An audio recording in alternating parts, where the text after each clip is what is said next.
ಒಂದು ಕಾಲದ ಗುರು ಶಿಷ್ಯರ ನಡುವೆ ಮಾತಿನ ಸಮರ ದೊಡ್ಡ ಮಟ್ಟದಲ್ಲಿ ಆಗ್ತಾ ಇದೆ. ಲೋಕಸಮರದಲ್ಲಿ ಗುರು ಶಿಷ್ಯರ ಅಟ್ಯಾಕ್ ಪಾಲಿಟಿಕ್ಸ್ ಜೋರಾಗಿದೆ.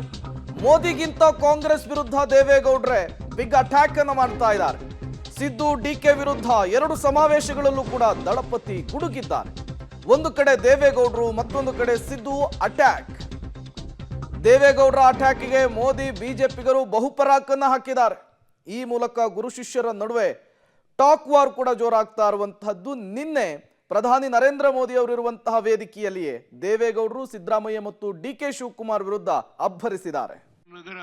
ಬೆಂಗಳೂರು ನಗರ BDA, Bengaluru development authority, Bengaluru corporation, Bengaluru planning authority, ಅದರ ಜೊತೆಗೆ ಇರಿಗೇಷನ್, ವಾಚ್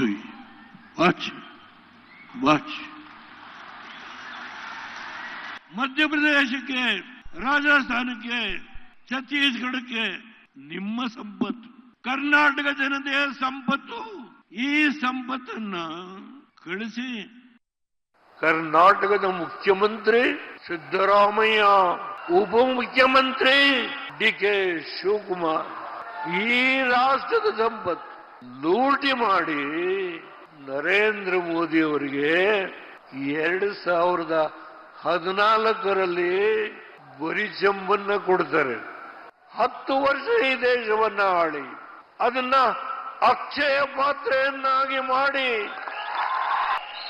ಈ ದೇಶದ ಬಡವರು,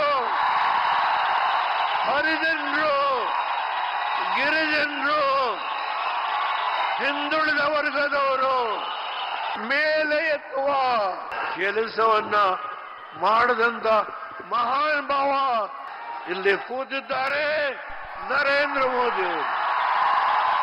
ಅವರ ಬಗ್ಗೆ ಹೇಳುವ ಕ್ಷುಲ್ಲಕ ರಾಜಕಾರಣ ನಾಚಿಕೆ.